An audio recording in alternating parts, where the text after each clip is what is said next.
무좀, 이거 진짜 왜 생기는 걸까요? 생각보다 이유는 단순합니다. 집도 환기 안 시키고 비 조금 오면 벽지에 곰팡이 슬슬 올라오죠. 발도 그거랑 똑같아요. 씻고 나서 제대로 안 말리면 습기가 그대로 발가락 사이사이에 남아서 곰팡이가 생겨요. 그 곰팡이가 바로 무좀이고요. 그리고 운동화 오래 신고 땀 찼을 때, 발톱이 살짝 깨지거나 들떴을 때, 나이 들면서 발톱이 조금씩 두꺼워질 때, 하루 종일 꽉 끼는 신발 신고 다닐 때, 애초에 발에 땀이 많은 체질인 분들 계시죠. 이런 환경들이 곰팡이 입장에서 완전 5성급 호텔이에요. 따뜻한 바닥에 습도까지 완벽하니까요. 그럼 잘 씻으면 되는 거 아니에요? 라고 물어보실 수 있죠. 잘 씻는 거 물론 당연히 중요하죠. 저도 진료 볼 때 보면 열의 7은 그렇게 말씀하세요. 그런데 씻는 것보다 더 중요한 게 있어요. 바싹 말리는 거. 자연 건조 아니고요. 드라이기나 선풍기로 발톱은 물론 발가락 사이사이까지 확실하게 말려줘야 합니다. 별거 아닌 것 같죠? 근데 이것만 잘해도 무좀 절반은 잡을 수 있어요. 그런데 잘 말리는데도 무좀이 잘 안 잡힌다. 그럼 이제 이것저것 다 해보려고 하실 거예요.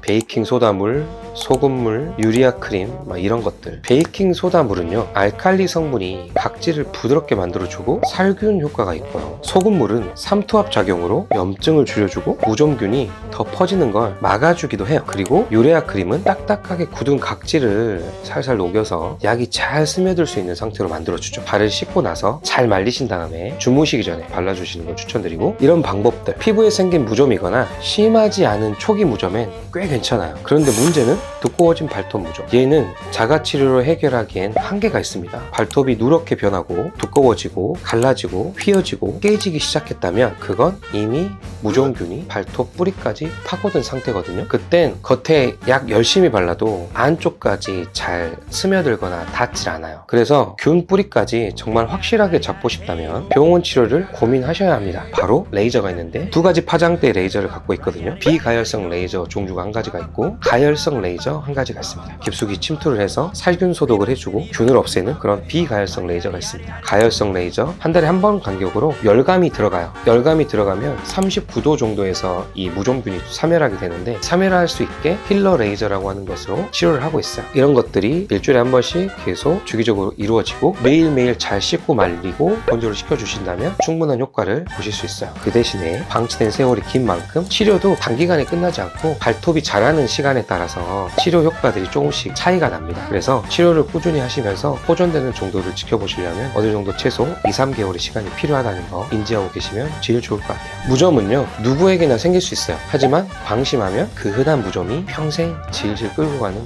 고질병이 됩니다. 그냥 좀 가렵네 하고 넘기지 마시고 해결할 수 있을 때 초기에 잡으셔야 합니다.